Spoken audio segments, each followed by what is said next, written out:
The new standard states that there cannot be any sharp edges on screws into neutral links or earth bars. The MEN, main neutral and the main earth must have 2 screws into each terminal. All Hagar boards now comply with the new standard.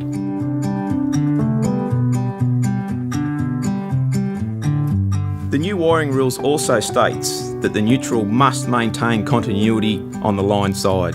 When or if removing an RCBO, this bus bar maintains the continuity.